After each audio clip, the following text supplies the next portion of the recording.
हनुमान 3 दिन में आते, बहुत ज़्यादा प्रसन्न, शनिवार मंगलवार रविवार, क्योंकि रविवार उनके गुरुदेव का दिन है, जो सूर्य भगवान को अर्घ देते हैं, हनुमान जी उनके ऊपर बहुत प्रसन्न होते हैं। आइए कुछ ऐसी ही चर्चा मैं आपसे करने के लिए जा रहा हूँ। हनुमंत लाल जी को आज क्या कह दिया, कहा जामवंत जी कहते हैं, कही रीछ पद सुन हनुमाना, काच प्रसाद रहु बलवाना। तुम चुप क्यों हो? तुम्हें पता नहीं है कि तुम्हारा अवतार ही प्रभु राम के लिए हुआ है। राम काज लग तब अवतारा। और जैसे ये कहा कि तुम्हारा अवतार राम के लिए हुआ है, उसी समय हनुमान जी ने एक जयकारा लगाया, कहा जय श्री राम, जय श्री राम की आवाज करते हुए बजरंगबली हनुमत लाल जी महाराज खड़े हो गए और क्या कहने लगे। हनुमान जी कहने लगे जामवंत जी को कि ये बताइए, कबसेन संग संहार निश्चर राम सीता यानी है, त्रिलोक पावन सुरमन नारदाद बखानी है। कहा कि मुझे बताइए कि मुझे क्या करना है। जामवंत जी को हनुमान कहने लगे, आप कहें तो सीता माई को पीठ पर बिठाकर राम जी के चरणों में ला करके उतार दूं, और आप कहो तो पूरी लंका को उखाड़ करके मैं समुद्र में जाकर के डुबा दूं, और आप कहो तो रावण को इतना मारो रावण के लिए रोने वाले भी जिंदे न रहें। आप बताइए कि मुझे 3 में से कौन सा काम करना है, या तीनों के तीनों करने हैं। आप मुझे बताइए, आप कहें तो लंका को उखाड़ करके समुद्र में डुबा दूं, आप कहो तो रावण को मार दूं, उसके लिए कोई रोने वाला ना रहे, और यदि आप कहें तो सीता माई को पीठ पर बिठाकर राम जी के चरणों में ला करके उतार दूं। मुझे 3 में से कौन सा करना है, मेरे लिए आज्ञा दीजिए। तब जामवंत जी ने कहा, तुम चौपट करके ही छोड़ोगे, 1.5 बुलंदा आगे बोलते हो, तीनों में से एक भी तुम्हें नहीं करना, ना तो लंका को उखाड़ना है और ना तुम्हें राक्षस मारने हैं। राक्षसों को तुम ही मार दोगे तो राम जी जाके फिर क्या करेंगे, और ना जानकी माता को तुम्हें लेकर के आना है, सिर्फ और सिर्फ पता लगा करके समाचार लेकर के प्रभु के पास में लौट करके आ जाना है। हनुमान रामादल का वह भगत है जो कोई न कर सके, वह बजरंगबली श्री हनुमंत लाल जी करते हैं। और हनुमान जी का सहयोग जिसने ले लिया, सुग्रीव का जीवन बन गया हनुमान जी की वजह से। और हनुमान तो वो हैं जो एक न एक दिन आपके इष्ट से आपको मिला देते हैं, चाहे आप शंकर के भक्त हैं, चाहे आप राम जी के भक्त हैं, चाहे आप कन्हैया के भक्त हैं। हनुमान वो हैं। और वृंदावन में कृष्ण के अनुयायी लोग रहते हैं, और वहां भी हनुमान जी अपना काम कर रहे हैं। सिंह पौर हनुमान जी बन के बैठे हैं। कभी आप वृंदावन में जाएं तो इन हनुमान जी का दर्शन जरूर करना। इस जगह पर मुझे अपने विद्यार्थी काल में 1.5 महीना रहने का सौभाग्य मिला। भैया कोई प्यासा नहीं, आप बैठिए, डिस्टर्ब हो रहा है कथा में, आप बैठिए। पानी पिएंगे आप? है ना, पीऊंगा ना पीने दूंगा, बैठे रहो आराम से। हाँ, अभी कथा पी लो। सिंहपौर हनुमान जी, इनके बगल में गोविंद देव जी का मंदिर है। ये कैसे प्रकट हुए? गोविंद देव जी का मंदिर है जिसके ऊपर दिया जलता था तो उसकी रोशनी दिल्ली तक पहुंचती। रंगजी मंदिर के सामने गोविंद देव जी का मंदिर, बहुत ऊंचा था यह मंदिर। औरंगजेब को पता लगा कि हिंदुओं का एक इतना बड़ा मंदिर है वृंदावन में जिसकी रोशनी दिल्ली तक आती है, और ये खुद अपने अनुयायियों को लेकर के वह गया और इसने मंदिर की गुम्मटें उतारना शुरू कर दिया, मंजिलें उतारना शुरू कर दिया। महात्मा लोग रो रहे थे। महात्माओं ने कहा कि हनुमान जी महाराज, क्या आप अयोध्या के लोगों की रक्षा करेंगे? क्या आप यहां रक्षा नहीं करोगे तो धरती फाड़ करके आज बंदर बंदर प्रकट हो गए। और इतना उसको खदेड़ा कि औरंगजेब स्थान छोड़ करके भागा, और उसी स्थान पर देखते देखते सभी साधुओं ने देखा, थोड़ी ही देर में भगवान बजरंगबली हनुमंतलाल जी एक पत्थर की प्रतिमा के रूप में प्रकट हो गए। और वो सिंह पौर हनुमान जी आज भी श्री वृंदावन, जितने भी वहां कन्हैया के साधक लोग हैं, उन्हें हनुमान जी का अनुभव होता है, और हनुमान जी ने उन्हें भगवान गोविंद का दर्शन कराया। आप किसी भी देवी देवता के भक्त क्यों नहीं हो, उनकी शरण में हो, तो एक दिन हनुमान आपको आपके भगवान से मिला देंगे, पक्का है। सुग्रीव के ऊपर बड़ी कृपा करी उन्होंने। सुग्रीव तो बड़ा डरपोक भगत है, लेकिन उसमें एक योग्यता है, उसने संत हनुमान कि चरण नहीं छोड़े। जीवन में जो छूटे तो छूट जाए, लेकिन जीवन में महापुरुषों को मन छोड़ना, माता पिता को मन छोड़ना, हमने ग्रंथों में पढ़ा है, इससे बड़ा भगवान नहीं। तरक्की दिन दूनी रात्रि चौगने के रूप में होगी। माता पिता गुरु भगवान ये सब धरती के देवता। लेकिन वर्तमान समय का दुर्भाग्य है कि आज माता पिता बच्चों से भयभीत हैं। बच्चों से माता पिता डरते हैं। माँ बहुत भयभीत होती है, बोल नहीं पाती। इसलिए नहीं बोल पाती कि इतना क्रोध करके, इतना डांट करके बोलता है। और याद रखना, बच्चों की तरफ से जब माता पिता के दुख भरे आंसू जमीन में गिरेंगे, जीवन का भाग्य लोटपोट हो जाएगा। आप माता पिता को निर्भय कीजिए। और मैं तो कहूंगा, जिनके पास पिता है मां नहीं है, उस वृद्ध पिता की इतनी सेवा करना, इतनी सेवा करना कि उस पिता को यह ध्यान ही ना रहे कि बच्चों की मां के बिना में तकलीफ में हूं। मैं कहूंगा यही आपके लिए घर में 4 धाम होंगे, यही आपके लिए बहुत बड़ी तीर्थ यात्रा होगी। घर में मां है, पिता नहीं है। आप नहीं जानते होंगे उस देवी को जीना कितना मुश्किल होता है, ये वही जानती है। घर में मां है, पिता नहीं है, उस मां की इतनी सेवा करना, उसकी आंख में से दुख के आंसू ना आवे, उसको याद ना रहे कि बच्चों के पिता के बिना मैं दुखी हूं। मुझे तो ऐसा लगेगा कि संपूर्ण तीर्थ आपके घर में वास करते हैं। आज माता पिता बड़े दुखी होते हैं। माता पिता की सेवा भगवान की सेवा से बढ़ करके, ऐसा कि हमने अष्टादश पुराणों में यह पढ़ा। आज माता पिता भयभीत हैं, बच्चों के सामने बोल नहीं पाते। और याद रखना, लोग कहते हैं बहू पूछती नहीं है, बहू का राज्य है, बहू का शासन है। और मैं तो निवेदन करता हूं, जिस पुत्र का माता पिता के प्रति पूरा झुकाव होता है, बहू उस घर से कभी भी बाहर नहीं हो सकती। बहू भले ही आपकी बात ना मानती हो, लेकिन बहू आपके बेटे की बात जरूर मानती है। ये तो सब दिखावा, इन दोनों में भारी प्रेम है। ये दोनों एक दूसरे के बिना रह नहीं पाते। आप इनके चक्कर में, इनकी लड़ाई झगड़ाई में आप मत पड़ जाना। ये सुबह लड़ लेंगे, शाम तक इनका कंप्रोमाइजन समझौता हो जाएगा, आप मत पड़ जाना इनके बीच में। जिन बच्चों का झुकाव माता पिता के प्रति पूर्ण रूप से होता है, उस घर की बहुआं कभी भी बाहर नहीं जा सकती। बाहर जाने का मतलब है उन वृद्धाओं की तरफ से उनका मन मस्तिष्क कभी दूर नहीं हो सकता। बात तो बोलने के लिए बहुत है, मुझे हनुमान जी का चैप्टर कहना है, लेकिन फिर भी मैं एक बात निवेदन करना चाहूँगा और मैं खुले मंच से बोलता हूँ कि आज माता पिता बहुत भयभीत हैं। और आप अच्छी संतान तब हैं जब आप अपने माता पिता को निर्भय कर दें। आपकी तरफ से उन्हें किसी भी प्रकार का डर, किसी भी प्रकार का भय ना रहे। आप माता पिता से ऐसे बात कीजिए जैसे मंदिर में आप स्तुति कर रहे हो। ये देवता है, ये ईश्वर है, ये भगवान है। और हनुमान जी के पास में यही योग्यता है। सुग्रीव ने देखा, सुग्रीव भयभीत है, हनुमान उसे निर्भय करते हैं। बाली के भय से सुग्रीव इस पहाड़ी पर रहते हैं। सामने से राम जी आ रहे थे तो सुग्रीव तो एक नंबर का भगोड़ा आदमी। सुग्रीव ने हनुमान को कहा कि लगता है कि दुश्मन आ रहा है। हनुमान जी एक ब्राह्मण का भेष बना करके राम जी को सामने पहुंचे। ब्राह्मण ही क्यों? ब्राह्मण एक व्यापक शब्द है। ब्राह्मण के अंदर परिपक्व ब्रह्मत्व है, ईश्वर के प्रति चिंतन है। जब तक यह भावना नहीं होगी, उसके पास चरित्र है, उसके पास साधना, ये चीजें नहीं होंगी तो भगवान को कैसे पहचाना जाएगा।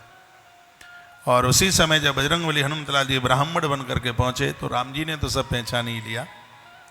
और राम जी ने पूछ भी लिया तुम कौन हो, तब हनुमान रो पड़े। हनुमान जी ने कहा मैं पूछूं आप कौन हैं? तो न्याय है, हम संसारी जीव हैं। हनुमान जीव नहीं है, संसारी भगवान है, लेकिन जो विशेष होते हैं वो अपनी महिमा नहीं गाते। सो माया बस फिरे भूलाना, ताते प्रभु में नहीं पहचाना। माया के बसीबुद जीव आपको भूल जाता है, लेकिन आप पूछें कि तुम कौन हो तो भगवान अन्याय हो जाएगा। मैं आपका दास हूं, मैं आपका भगत हूं।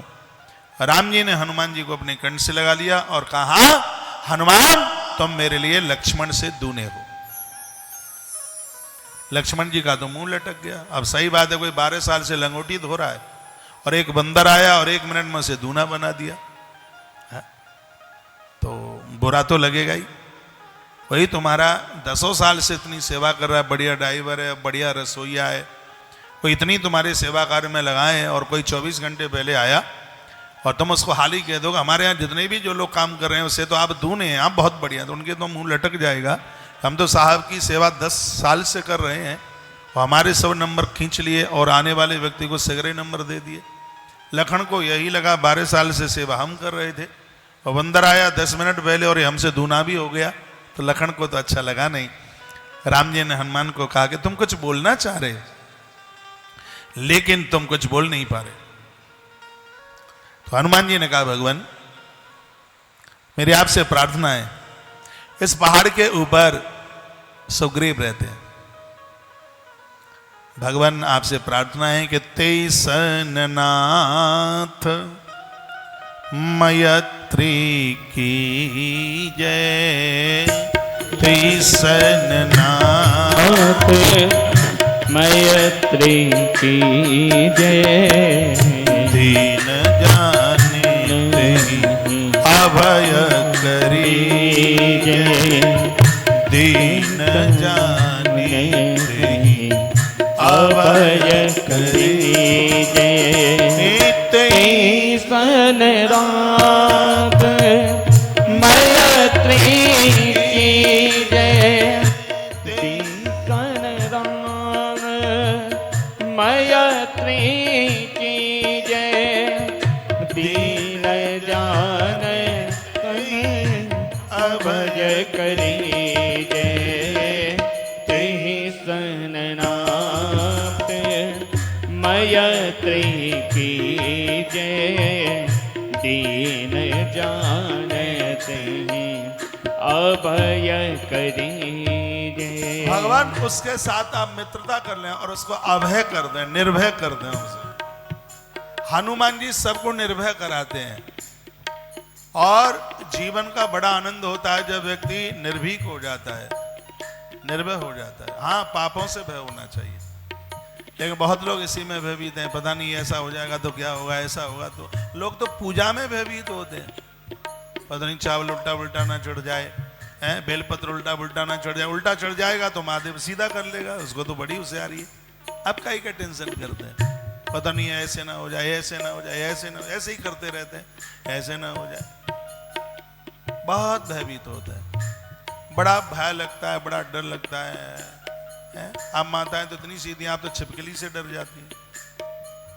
निर्भय होकर के जीवन जीने का आनंद कुछ अलग है। हम लोग निर्भय हैं, मरने का डर नहीं है, दिन में चल पड़ते हैं, रात में चल पड़ते हैं, ईश्वर के ऊपर पूरा भरोसा है, बहुत आनंद है। ऐसे आनंद में आप क्यों नहीं जी रहे? कोई टेंशन नहीं है बिल्कुल। ऐसे आनंद का अनुभव कीजिए, ड्यूटी के पक्के बनिए, निर्भय होकर के काम कीजिए।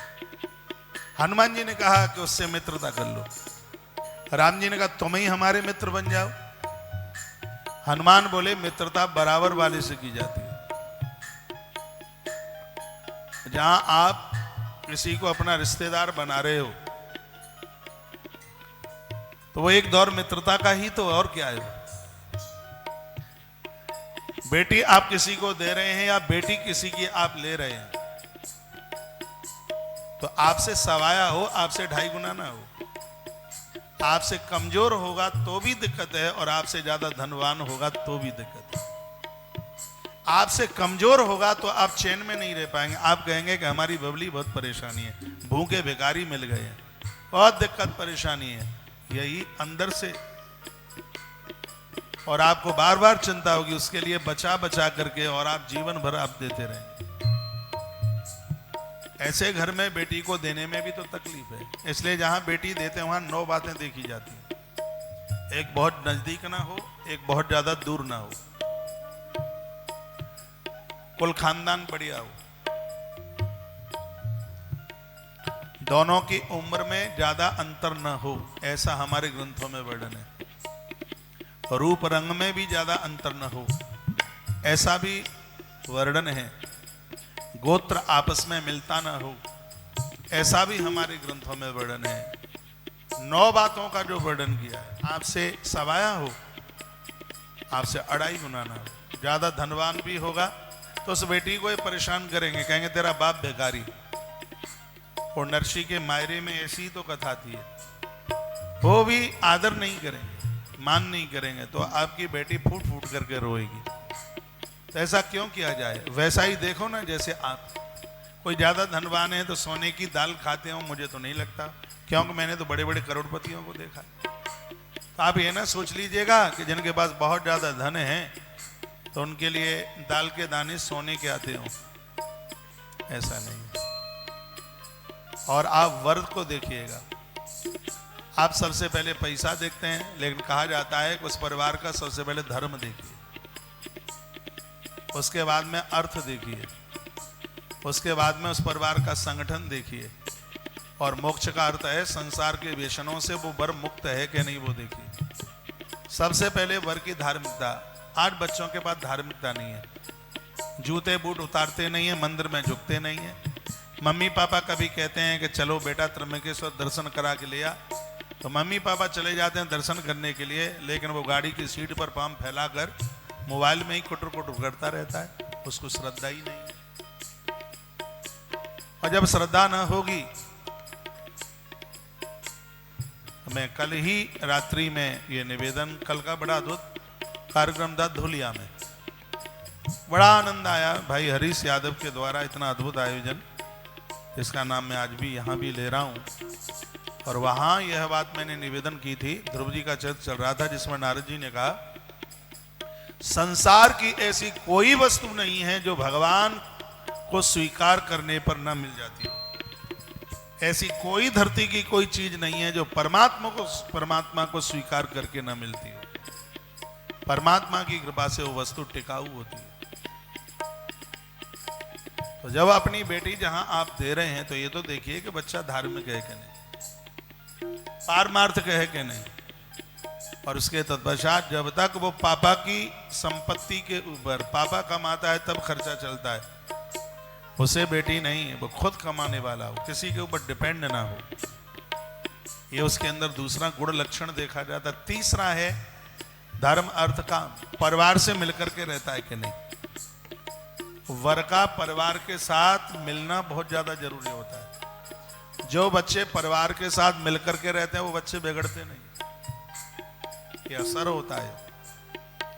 लेकिन आज की बहुत बड़ी विडंबना है, आज संबंध वहीं किया जाता है जहां सास ससुर न हो, अकेला रहता हो, तो फिर तो मालकिन हमारी बेटी होगी सब प्रकार से, ऐसा ही प्राय देखा जाता है। एक कोई बाप गया बेटी की सगाई के लिए, उसने वहीं से फोन किया, घर बहुत बढ़िया है लेकिन सास नहीं है। तो इधर से घरवाली ने कहा कि मेरे बाप ने क्या देखा तुम जैसा भुद्दू। का क्या हो गया? अरे मुझे पूछते हो, जिस घर में सास नहीं है अभी तक तो संबंध पक्का हो जाना चाहिए था। 16 आना की तो मालकिन हमारी बेटी होगी, लेकिन हमारे ग्रंथों में लिखा है कि बेटी के पुण्यों में कमी होती है तब उसको सास ससुर नहीं मिलते। पुण्यवानों को ही तो सास ससुर की सेवा मिलती है। तो धर्म देखिए, उस परिवार का धन देखिए, मिलीजुली फैमिली संगठन देखिए, और परिवार व्यसनों से मुक्त है कि नहीं। बेटा शराब नहीं पीता, यदि उसका बाप शराब पीता है तो भी दिक्कत है, तो भी परेशानी। ये सब चीजें देखने की जरूरत होती है। 23 नाथ मैत्री कीजिए। राम जी ने हनुमान जी को कहा कि सुग्रीव से मित्रता करा रहे हो, आप ही हमारे मित्र बन जाओ।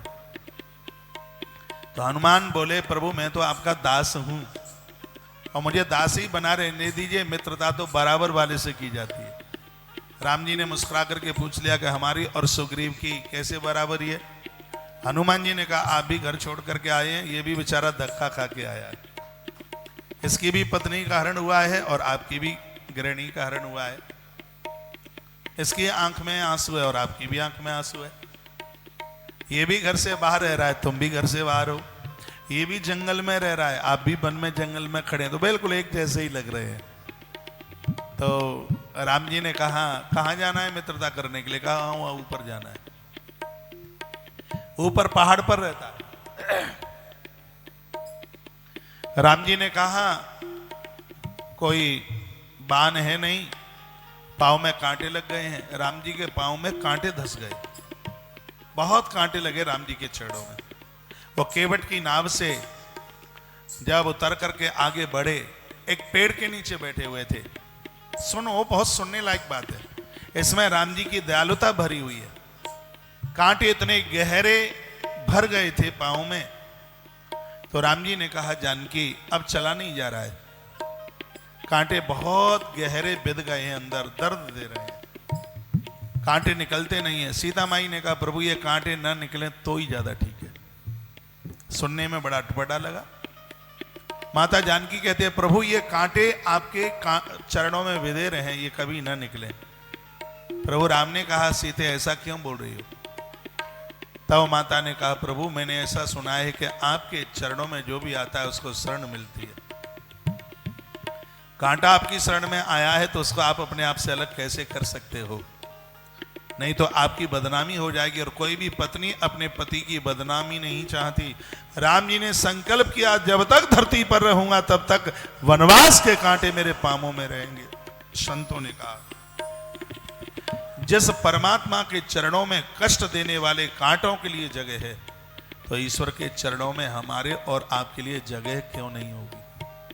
वो लोग बिना सींग और बिना पूंछ वाले पशु हैं, ऐसे ईश्वर को छोड़ करके जो इधर उधर भटक रहे हैं। जिस समय एक घर का बेटा भगवान के ऊपर फूल चढ़ाता है, देवता और पुरखे नाचते हैं, नृत्य करते हैं। उनके जिंदे जी तो उनकी सेवा नहीं कर पाए, उनकी मृत्यु होने के बाद ईश्वर से जुड़ करके उनको संतोष दीजिए, उन्हें संतुष्ट कीजिए और धार्मिक बनिए। व्यक्ति जितना धार्मिक होगा उसका स्वभाव उतना ही बढ़िया होगा। ईश्वर से दूर भागते उनके अंदर चिड़चिड़ापन होता है। पत्नी डरती है, बच्चे डरते हैं, माँ डरती है, परिवार डरता है, रिश्तेदार डरते हैं, पड़ोसी डरता है। अब आपकी पटेगी किससे वो बता दो। ईश्वर से जुड़कर सबसे पहला है वो यह है, स्वभाव बहुत अच्छा हो जाता है, लोग आपके स्वभाव से मुदित हो जाते हैं। हनुमान जी ने कहा, भगवान सुग्रीव नीचे नहीं आ सकता। क्यों नहीं आएगा? आपकी बदनामी हो जाएगी। क्यों? कहा, भगवान सुग्रीव साधना के शिखर पर बैठा है, और मैंने ऐसा सुना है जब भक्त साधना के शिखर पर बैठ जाता है तो फिर भक्त को नीचे नहीं, भगवान को ऊपर उठ करके जाना पड़ता है, इसलिए आपको ही जाना होगा। राम जी ने कहा, जाऊं कैसे? पूरा पैटर्न अलग है कथा का। कल की कथा दूसरे तरीके की थी, और आज हम हनुमत चरित्र में हाजिरी लगाए हैं, तो औरा पूरा का पूरा हनुमान जी का है। बोले हनुमान जी महाराज की। हनुमान जी ने कहा, प्रभु वाहन है। राम जी ने इधर उधर देखा, कहीं कोई घोड़ा तो नहीं खड़ा है। कहा, कहाँ है वाहन? हनुमान जी ने कहा, प्रभु हम सरकार आपके वाहन ही तो हैं, मेरे कंधे पर बैठिए। एक कंधे पर राम जी को बिठाया और एक कंधे पर लखनलाल को हनुमान जी ने बिठाया। हनुमान जी राम जी को बोले, प्रभु एक चरण मेरी छाती से लगा दो और एक चरण मेरी पीठ से लगा दो। राम जी ने कहा, ये नहीं मैं समझ पाया, क्यों? हनुमान जी ने कहा, भगवान छाती पर है अभिमान और पीठ पर है पाप। आपका चरण छाती से लगेगा तो अहंकार समाप्त हो जाएगा, और पीठ पर चरण लगेगा तो मेरे जीवन के अपराध समाप्त हो जाएंगे। राम लक्ष्मण को कंधे पर हनुमान जी ने बिठाया और इतनी जोर से जयकारा लगाया, कहा, जय श्री राम। जय श्री राम की आवाज भरते हुए हनुमान जी ने छलांग लगाई, और हनुमान जी सीधे उस पहाड़ पर जाकर के राम लक्ष्मण को ले जाकर के उतार दिया। लखनलाल ने राम जी के चरणों में लंबे लेट करके प्रणाम किया। राम जी ने सोचा विचार किया, रोज सुबह प्रणाम करता था, रात को सोते समय प्रणाम करता था, लेकिन आज ये 4:15 बजे कैसे प्रणाम कर रहा है? तो राम जी ने पूछ ही लिया, लक्ष्मण क्या बात है? राम जी को लगा शायद हनुमान जी ने कहीं पटका नहीं है, निर्विघ्न रूप से हैप्पी जर्नी ठीक से हो गई है, शायद इस खुशी में इसने प्रणाम किया है। तो राम जी ने पूछ लिया कि लक्ष्मण इस समय प्रणाम कैसे? लखनलाल ने कहा, प्रभु मुझे आप क्षमा कर दें, मुझे आप माफ कर दें।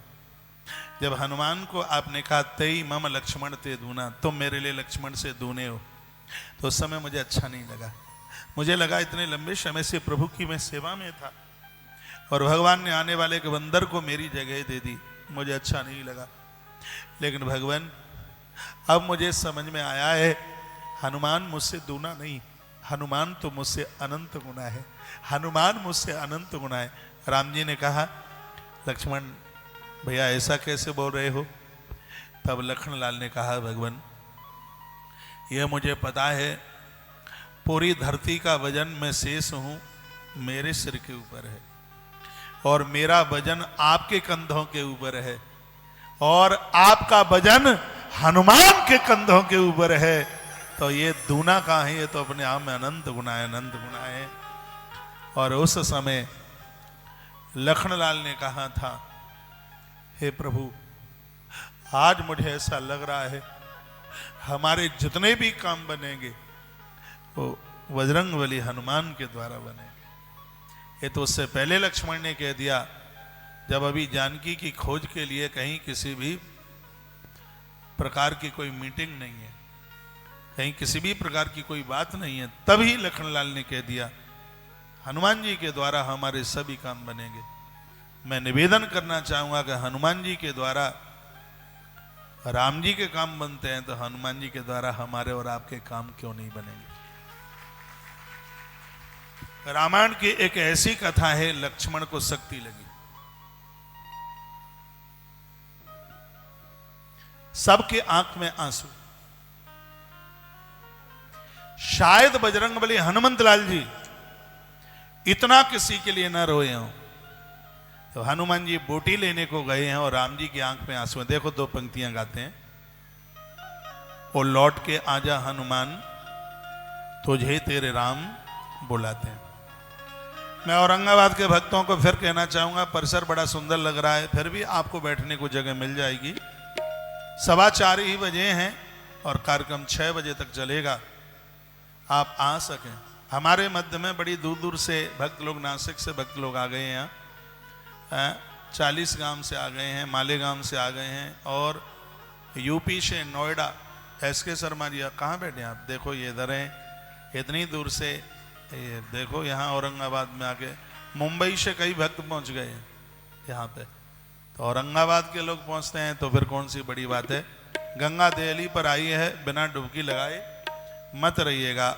लौट के आजा हनुमान, तुझे तेरे राम बुलाते हैं।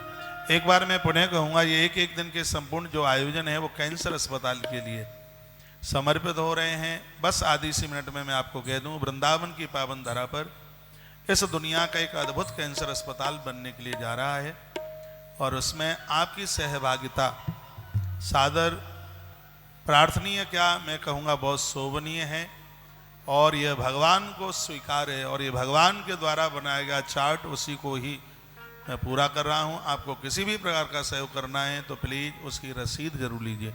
तुलसी वन आश्रम बिना रसीद के कोई भी डोनेशन लेता नहीं है। सातमुखी रुद्राक्ष या वहाँ से मिल रहा होगा या फिर यहाँ से मिल जाएगा, जो कि आपने टेलीविज़न के माध्यम से उसकी महिमा सुनी होगी। तो आप उधर सहयोग करते हुए, आचार्य राममोहन शास्त्री जी भी वहाँ खड़े हैं, पूरी टीम है उधर, और कार्यालय का बैनर लगा हुआ है, आप उसमें सहयोगी जरूर बनिएगा। आइए, लौट के आजा हनुमान, तुझे तेरे राम बुलाते हैं। 2 पंक्तियां गुनगुनाते हैं, फिर आगे चल रहा हूं। लौट के आजा हनुमान, तुझे तेरे राम बुलाते हैं। लौट के आजा हनुमान, तुझे तेरे राम बुलाते हैं। लक्ष्मण के बचा लो प्राण, लक्ष्मण के बचा लो प्राण, तुझे तेरे राम बुलाते हैं।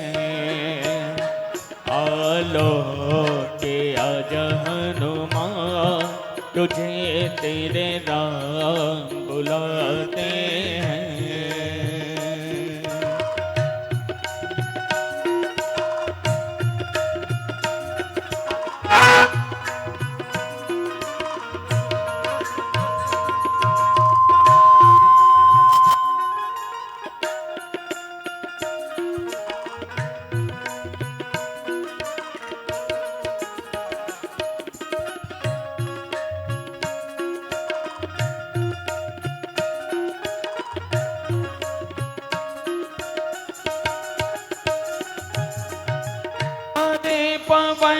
सुतला दे संजीवन, क्यों न अब तक आए।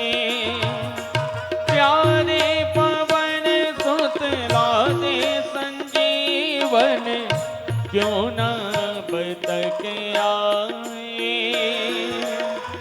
रो रो कर मैं तुझको पुकारूं, रो रो कर मैं तुझको पुकारूं।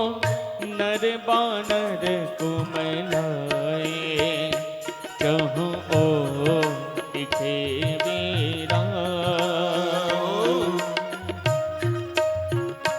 कहूँ ओ दिखे वीरा, तुझे तेरे नाम बुलाते हैं। आलोक आजा हनुमा, तुझे तेरे नाम बुलाते हैं। लक्ष्मण के बचा लो प्राण, लक्ष्मण के बचा लो प्राण। तुझे तेरे नाम बुलाते हैं। आलोक आजा हनुमा, तुझे तेरे नाम बुलाते हैं।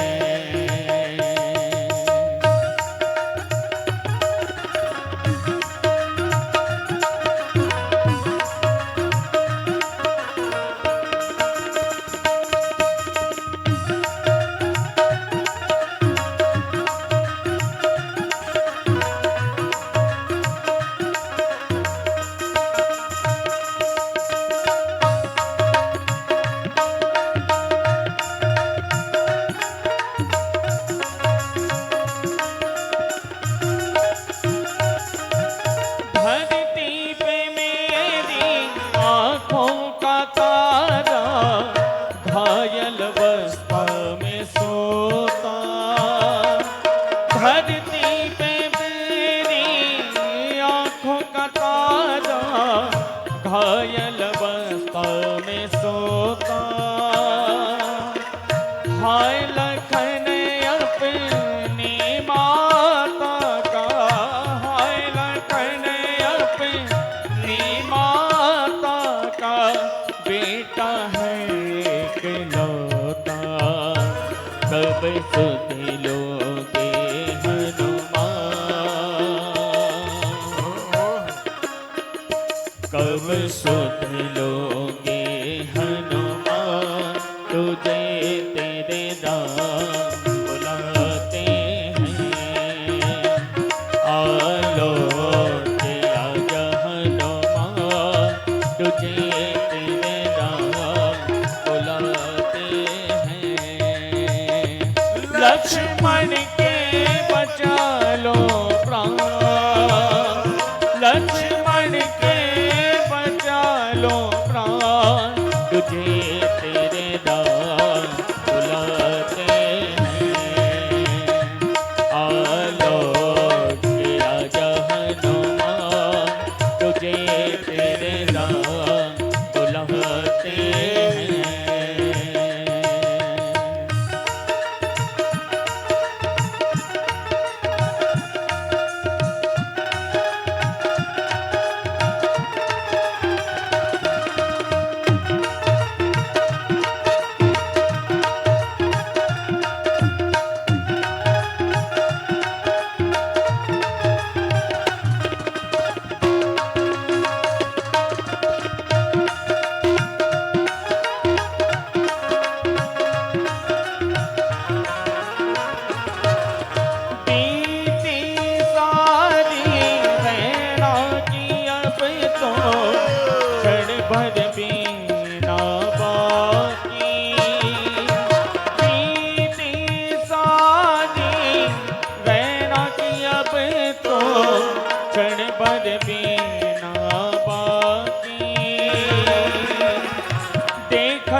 राह तुम्हारी बैरन सूर्योदय लेगा जान, सूर्योदय लेगा जान, तुझे तेरे राम बुलाते हैं। आलोक गया जहनुमान, तुझे तेरे राम बुलाते हैं। लक्ष्मण के बचा लो प्राण, लक्ष्मण के बचा लो प्राण, तुझे तेरे राम बुलाते हैं। आलोक गया जहनुमान, तुझे तेरे राम बुलाते हैं।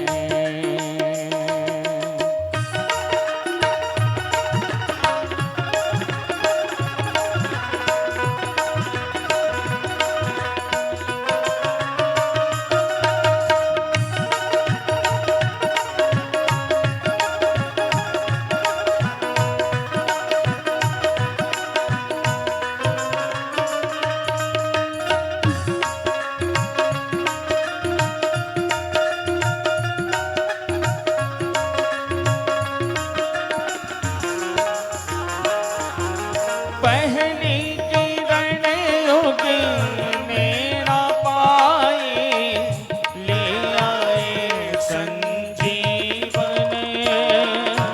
पहली किरण उगी मेरा पाए, ले आए संजीवन।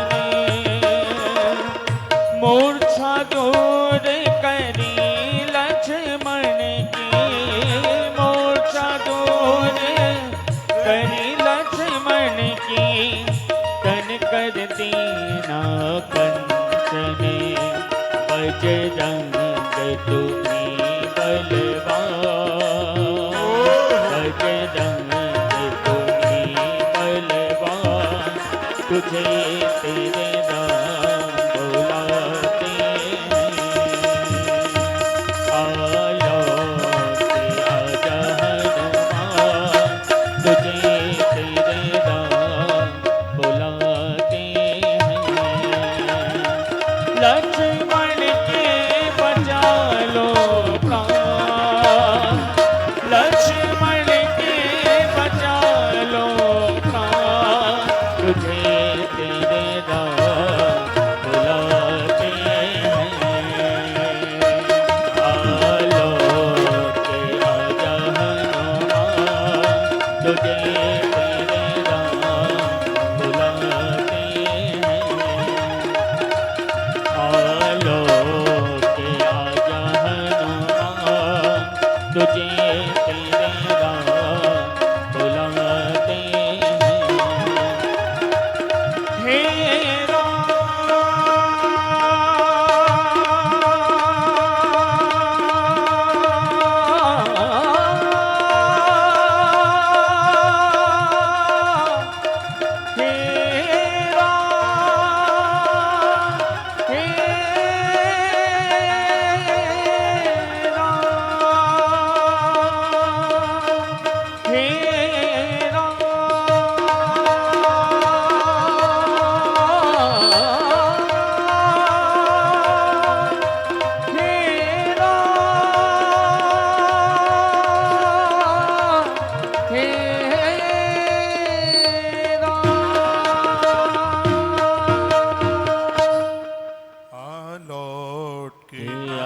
हनुमान, तुझे तेरे राम बुलाते हैं। लक्ष्मण के बचा लो प्राण, लक्ष्मण के बचा लो प्राण, तुझे तेरे राम बुलाते हैं। लौट के आजा हनुमान, तुझे तेरे राम बुलाते हैं। बोलिए श्री हनुमान जी महाराज की जय हो। व्यक्ति को ऐसा जीवन जिए जहां भी रहे उसके न होने के बाद उसकी कमी का एहसास होगा। आपने सरकार की 40 वर्ष नौकरी करी और मान लिया जाए रिटायरमेंट के बाद में और ऑफिस में आपकी याद ना आवे तो लगता है कि 40 साल तनख्वाह ऐसे ही लेते रहे। मैं तो कहूँगा किसी भी लाइन में कोई भी व्यक्ति जीवन जी रहा हो, मैं तो इन बहनों को भी कहूँगा 15 दिन के लिए 8 दिन के लिए आप अपने पियर जाते हैं तो आपके ससुराल के घर में आपकी कमी का एहसास होना चाहिए। ऐसा जीवन जिया जाए। हनुमान जी उसी में से, जब लक्ष्मण को शक्ति लगी, और बड़ा अद्भुत चरित्र है रामायण का, उसमें बहुत कुछ सीखने को मिलता। राम जी की गोद में लक्ष्मण लेटे हैं, सब ने आस छोड़ दी थी कि लखन के प्राण बचेंगे। जामवंत जी ने कहा था कि प्रभु इस लंका में एक ऐसा वेद रहता है जो अमृत लोगों को जीवन दान दे देता, जिंदा कर देता, कौन जाए लंका में। किसी की हिम्मत नहीं थी। हनुमान जी जय श्री राम की आवाज भरते हुए लंका में प्रवेश कर गए और भवन के सहित वैद सुखैन का उन्होंने मकान ही उखाड़ लिया, राम जी के सामने ला करके उतार दिया। वैद सुखैन आंख मीड़ता हुआ खड़ा हुआ, राम जी को देखा, उसको लगा ये तो दुश्मन के खेमे में कैसे आ गया। प्रभु श्री राम जी ने कहा कि हमारा रघुवंश आपका ऋणी रहेगा, मेरे भैया के प्राण कैसे भी आ जाएं। हे वैदराज, आप कुछ ऐसी औषधि दे दें, आप कुछ ऐसा कर दें। उस वैद्य ने विचार किया अगर रावण मेरा मालिक है और मालिक के साथ यह नमक हरामी हो जाएगी, क्यों ना मैं कुछ ऐसा बता दूं जो संभव ही नहीं है।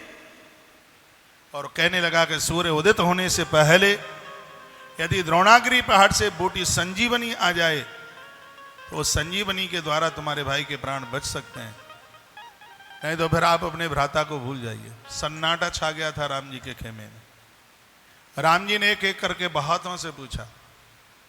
नासिक में भी इस प्रसंग की मैं थोड़ी चर्चा कर रहा था, यह मुझे रामायण का बहुत अच्छा प्रसंग लगता है। राम जी ने सबको पूछा, दुबेद बिकटास ये बड़े भारी बंदर थे, लेकिन सबने कहा, किसी ने कहा 1.5 साल, किसी ने कहा 3 साल लगेगी संजीवनी लाने में। ऐसे अंगद वहां थे जिन्होंने जरूर कहा कि मैं 90 दिन यानी 3 महीने में संजीवनी लेके आ जाऊंगा, लेकिन संजीवनी तो प्रातः सूर्य उदित होने से पहले चाहिए। कोई तैयार नहीं था। राम जी की तरफ हनुमान जी सामने बैठे ही थे तो राम जी की निगाह हनुमान के ऊपर पड़ी। हनुमान को देखते ही राम की आंखें फिर भर आई और रो पड़े। कहा, हनुमान, मुझे लगता है कि तेरे बिना लक्ष्मण के प्राण बचेंगे नहीं। हनुमान, क्या ये काम तुम नहीं करोगे? तो हनुमान जी ने जो एक बात कही वो बड़ी अद्भुत थी। हनुमान जी ने कहा, भगवान जिसके ऊपर आशीर्वाद आपका होगा तो मैं क्या, उसको तो कोई भी कर देगा। ये निराभिमान है हनुमान का। हनुमान का अर्थ ही है जिसने अपने मान का हनन किया है, उसको हनुमान कहते हैं। हनुमान जी ने अपने मान का हनन किया। पूरे रामादल में कोई न कोई पद ये सब लिए हुए हैं। अंगद के पास में युवराज पद है, सुग्रीव के पास पद है, बिना पद के नेता तो सिर्फ बजरंगबली हनुमंत लाल जी हैं जिनके पास कोई पद ही नहीं है, जिनके पास, जिन्होंने अपने मान का हनन किया है। ऐसे हनुमान, हनुमान कहते हैं प्रभु जिसके ऊपर कृपा आपकी हो, जिसके सिर के ऊपर हाथ आपका हो, ये कार्य तो वही कर देगा। प्रभु से राम जी ने कहा, तो हनुमान ये बता दो, ये संजीवनी तुम कितनी समय में लेकर के आ जाओगे? हनुमान खड़े हो गए, क्योंकि जब बड़ों से बात की जाती है, जवाब दिया जाता है तो बैठ के नहीं, खड़े होकर के ही दिया जाता है। यही सभ्यता है। हनुमान जी बैठे थे और वो खड़े हो गए, भगवान को प्रणाम किया। कहा, प्रभु मुझे आप क्षमा करें, मैं अभिमान के साथ नहीं, मैं आपकी कृपा के भरोसे बात बोल रहा हूं। आपने मुझे पूछा है कि संजीवनी लाने में मुझे कितना समय लगेगा। तो भगवान एक बहुत बड़े भट्टी पर चढ़ाया गया बहुत बड़ा कड़ावा, सुनिए, कड़ावे में खौलता हुआ तेल, और उस खौलते हुए तेल में डाला गया राई का सरसों का दाना। भगवान खौलते हुए तेल में सरसों के दाने को चटकने में देर लग सकती है, तुम्हारे पुत्र हनुमान को संजीवनी लाने में उतनी भी देर नहीं लगेगी। हनुमान जी ने कहा, भगवान सूर्य तो तब निकलेगा जब सूर्य देवता को मैं बाहर रहने दूंगा। आपके चरणों की सौगान स्वर को उठा करके मैं अपने मुख में रखूंगा। और मैंने सुना है कि अमृत चंद्रमा के पास है, चंद्रमा को गीले वस्त्र की तरह है उसको निचोड़ कर और अमृत लखन के मुख में डालूंगा और उस मौत को इतना मारूंगा कि मौत के लिए भी कोई रोने वाला नहीं रहेगा।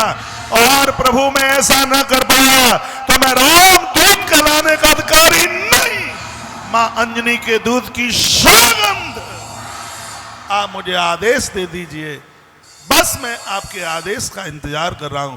और हनुमान जी के सिर के ऊपर राम जी ने हाथ रखा, बजरंगबली ने एक आवाज लगाई, जय श्री राम। जय श्री राम की आवाज भरते हुए हनुमान जी दौड़े, उछाल भरी अंबर आकाश को छुआ हनुमान जी ने।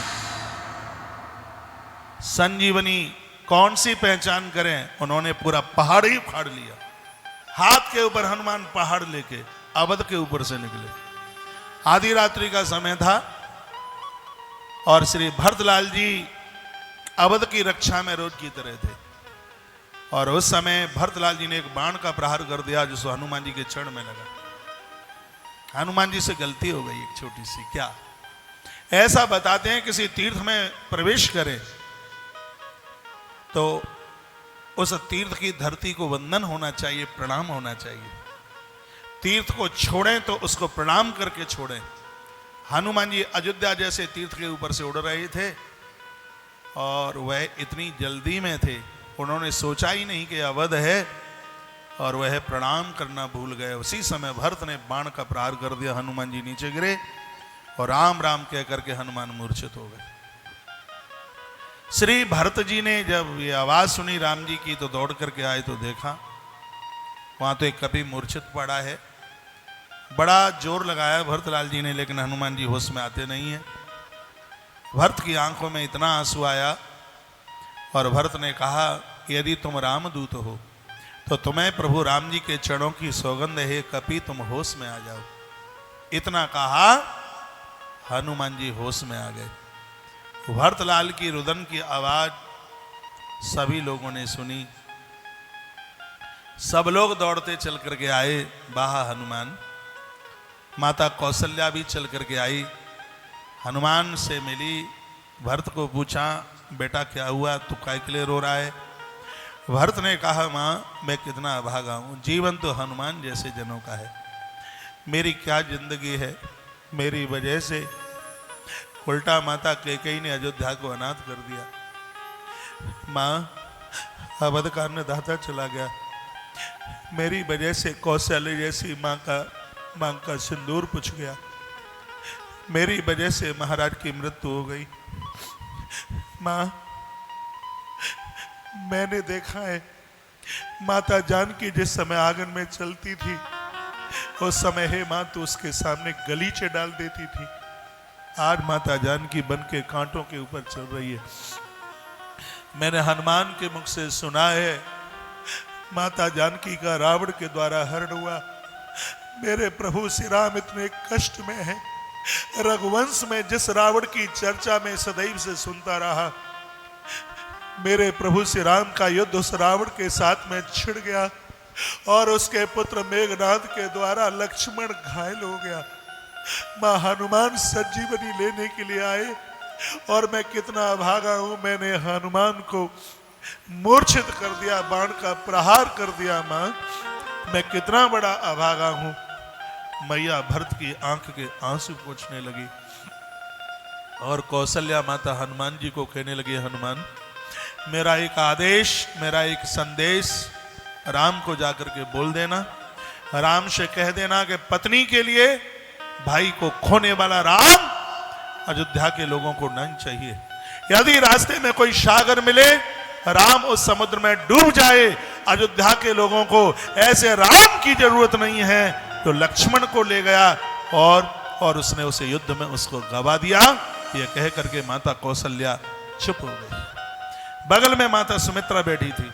मां सुमित्रा खड़ी हुई, माता सुमित्रा की आंख में आंसू आ गए और माता सुमित्रा ने कहा, हनुमान मैं तो प्रार्थना करके कहूंगी। माता सुमित्रा के पास तो आदेश का कोई शब्द ही नहीं होता, वो तो प्रार्थना करती है और वो कहती है, हनुमान मेरी तो बस प्रार्थना ही है, मेरे राम को कह देना यदि लक्ष्मण के प्राण गए हैं, यह सुमित्रा कभी भी उलाना नहीं देगी, क्योंकि मैं जानती हूं कि लक्ष्मण मुझे जितना प्रिय है उससे ज्यादा माता कौशल्या को लक्ष्मण उससे ज्यादा प्रिय है। मैं कभी उलाना नहीं दूंगी। राम चिंता न करे, उसे कोई उलाना नहीं देगा। लक्ष्मण गया तो क्या, मेरे पास अभी शत्रुघ्न है। हनुमान तेरे साथ में शत्रुघ्न को भेजूंगी और राम को कह देना रावण को नीचे गिराकर और मेरी बेटी जानकी को लेकर के राम अवध में प्रवेश करे। जानकी की आरती मैं उतारूंगी। कैकेयी माता इधर बैठी हुई थी। भरतलाल जी ने कैकेयी को कहा, सुन, एक तू भी है जिसने अपनी पुत्र की गद्दी के लिए राम को घर से बाहर निकाल दिया, और एक ये माँ है जो राम के लिए अपने दोनों पुत्रों को गंवाने के लिए तैयार है। माता सुमित्रा ने भरत की आंख के आंसू पोंछे और कहा कि यह देवी बहुत सीधी है, सब जानते हैं राम को बहुत प्रिय है, तुम माता कैकेयी को कुछ भी नहीं कहोगे। हनुमान सामने खड़े ही थे। माता ने एक बात हनुमान जी को पूछी, सुमित्रा ने कहा, हनुमान मुझे यह बता दो कि शक्ति लक्ष्मण की छाती पर लगी है या लखन की पीठ पर लगी है। हनुमान ने कहा, माता शक्ति तो छाती पर लगी है, यदि पीठ पर लगी होती तो। माता सुमित्रा कहती है कि यदि शक्ति पीठ पर लगी होती तो मैं तुम्हें संजीवनी लेके नहीं जाने देती, क्योंकि मैं सोच लेती कायर लक्ष्मण युद्ध छोड़ करके भागा होगा, इसलिए दुश्मन ने पीठ के ऊपर प्रहार कर दिया। हे हनुमान, वो क्षत्रियाणी का दूध लज्जित हो जाता है जिसका बेटा कायरों की तरह युद्ध छोड़ करके भागता है, और जो बाण अपनी छाती पर झेलता है सूर्य लोक का भेदन करता हुआ वो भगवान के दरबार में जाता है, ये मैं जानती हूं। और यदि शक्ति लक्ष्मण की छाती पर लगी है तो हनुमान आज मेरा दूध कृत हो गया है, आज मेरा दूध धन्य धन्य हो गया है। इधर रात हो गई, प्रातः भी हुआ नहीं है, अर्धरात्र गए कप नहीं आए हूँ, और राम जी रुदन कर रहे हैं। सब बंदर भालुओं को कहते हैं तुम सब लोग चले जाइए, मैं लक्ष्मण को लेकर के मैं समुद्र में जाकर के गिरता हूँ, कौन सा मुख लेकर के मैं जाऊँगा। माता सुमित्रा मुझे पूछेगी, राम मेरे उस पुत्र को तो मुझे दे दो जिसको तुम अपने संग लेकर के गए थे। 14 वर्ष से एक दरवाजे पर खड़ी हुई उर्मिला मुझसे आकर के अपना सुहाग मांगेगी, मैं क्या जवाब दूंगा। लक्ष्मण धरती पर सब कुछ मिल सकता है, लेकिन इस धरती पर लखन तुम जैसा भाई नहीं मिल सकता। सुत वितनार भवन परिवारा, हो जाय जग बारहि बारा, अस विचार जिय जाग हूं ताता, मिलहि न जगत सहोदर भ्राता। लक्ष्मण भैया खड़ा हो जा, मैंने विभीषण के माथे के ऊपर लंका के राज तिलक किया है, और यह मैं जानता हूं कि यदि मेरे पास लक्ष्मण नहीं होगा मैं इस लंका को जीतने की कभी कल्पना भी नहीं कर सकता। रघुवंशी की बात कभी बिगड़ती नहीं है। लक्ष्मण यदि तू खड़ा नहीं हुआ तो आज हमारे बाप दादाओं तक बात बिगड़ जाएगी। और ऐसा लग रहा था भोर होने वाला, और प्रभु श्री राम लक्ष्मण को लेकर के बस खड़े होकर के 10 कदम आगे के लिए चले ही थे, इतने में आए गए हनुमान।